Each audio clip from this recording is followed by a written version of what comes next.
हरे कृष्णा। एकादशी पर दान देने के विषय में क्या आपने ये श्लोका सुना है? पद्म पुराण में ये श्लोक आता है, तस्मात् कलियुगे दानं प्रीतये कमलापतेः कर्तव्यं सततं प्राज्ञैर् इच्छद्भिः परमं पदम्। इसका अर्थ होता है कि कलयुग में भगवान विष्णु की प्रसन्नता के लिए बुद्धिमान लोगों को सदैव दान देना चाहिए, क्योंकि ये परम पद यानी कि मोक्ष का मार्ग है। इसके अलावा भगवान शिव नारद मुनि से भी कहते हैं, अक्षयो भगवान विष्णुः परमात्मा सनातनः दीयते यत् समुद्दिश्य हि अक्षयं तत्कीर्तिव्रतम्। यानी भगवान विष्णु की प्रसन्नता के लिए दिया गया दान अक्षय हो जाता है और उसका फल कभी भी समाप्त नहीं होता। तो इस प्रकार से हमारे शास्त्रों में भी दान का विशेष महत्व बताया गया है और ये दान इस आने वाली पांडव निर्जला एकादशी के दिन भी अवश्य देना चाहिए। हमारे शास्त्रों के अनुसार निर्जला एकादशी का व्रत सभी व्रतों का राजा माना गया है। ये वर्ष की सबसे शक्तिशाली और आध्यात्मिक रूप से सशक्त बनाने वाली एकादशी है, जो कि इस बार कई स्थानों पर 6 और कई स्थानों पर 7 जून को मनाई जा रही है। लेकिन क्योंकि इस बार महाद्वादशी है, इसलिए हम इसका पालन वैष्णव परंपरा अनुसार 7 जून 2025 को कर रहे हैं।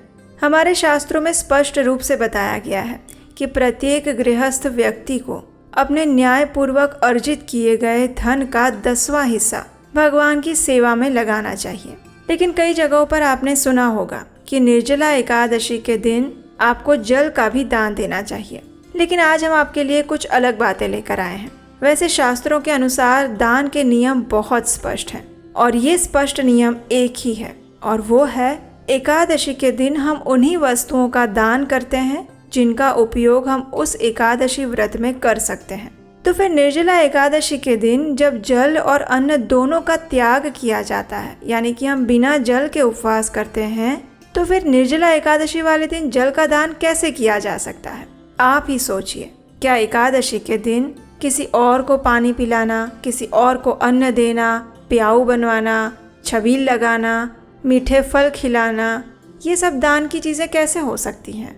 वास्तव में ये सारी चीज़ें शास्त्र के विरुद्ध हैं।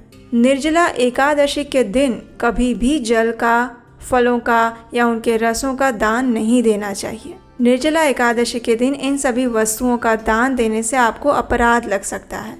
तो फिर दान कब दें? उत्तर सरल है, इन सभी वस्तुओं का दान आप द्वादशी के दिन दीजिए, यानी कि जब आप एकादशी का पारण कर रहे हैं उस समय आप इन वस्तुओं का दान दे सकते हैं। तो फिर प्रश्न तो वही आ गया, तो फिर निर्जला एकादशी के दिन क्या दान दे सकते हैं? तो देखिए, निर्जला एकादशी के दिन ज्ञान का दान दे सकते हैं और इसका सरल अर्थ है भगवत गीता, श्रीमद् भागवतम जैसे ग्रंथों का दान दे सकते हैं। मंदिर निर्माण, वैदिक प्रचार कार्य के लिए, गुरुकुल शिक्षा के लिए दान दे सकते हैं। गौ सेवा के लिए और जहाँ पर सनातन संस्कृति के ज्ञान का प्रचार हो रहा हो उन स्थानों पर दान दे सकते हैं।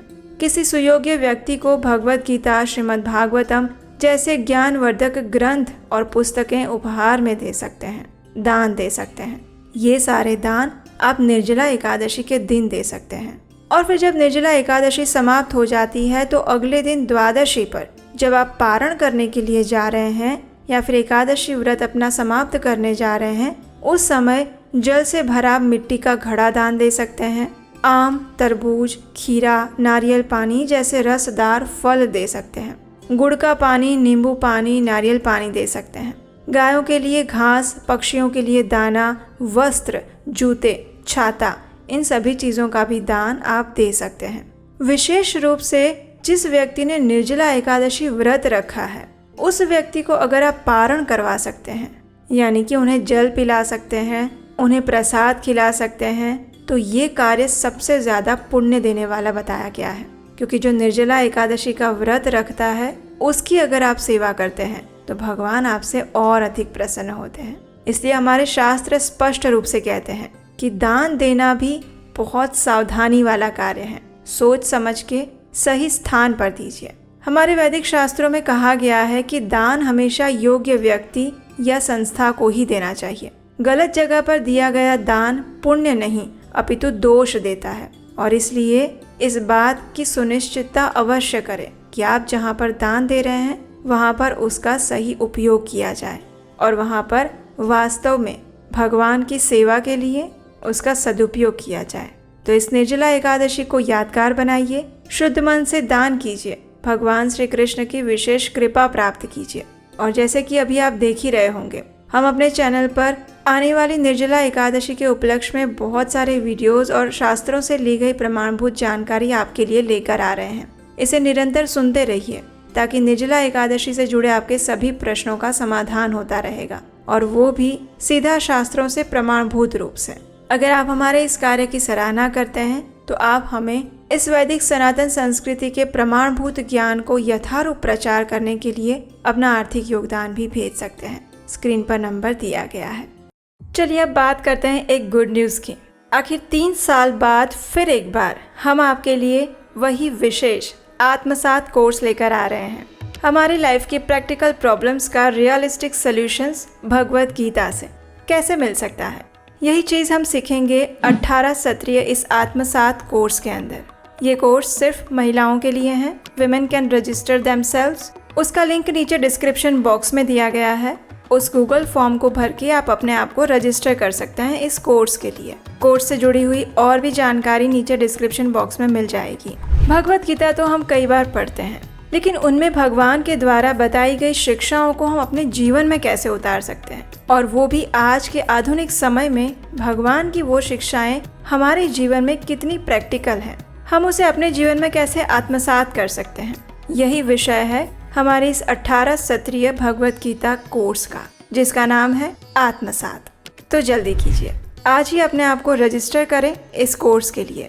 ये कोर्स हम आने वाले दिसंबर महीने में स्टार्ट करने वाले हैं। सीटें बहुत लिमिटेड हैं, इसलिए फर्स्ट कम फर्स्ट सर्व के बेसिस पर आपका रजिस्ट्रेशन दर्ज किया जाएगा। तो अगला नोटिफिकेशन आने की वेट मत कीजिएगा, आज ही अपने आप को रजिस्टर करवाइए।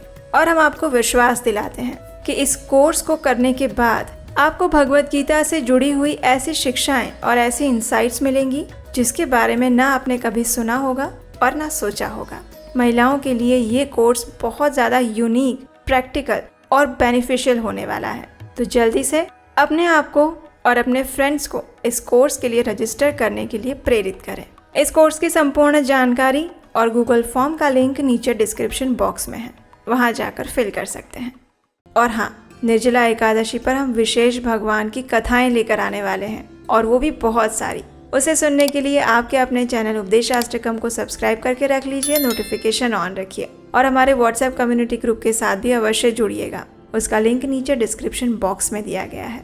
हम आपसे मिलेंगे इसी निर्जला एकादशी से जुड़ी एक और महत्वपूर्ण जानकारी के साथ। हरे कृष्ण।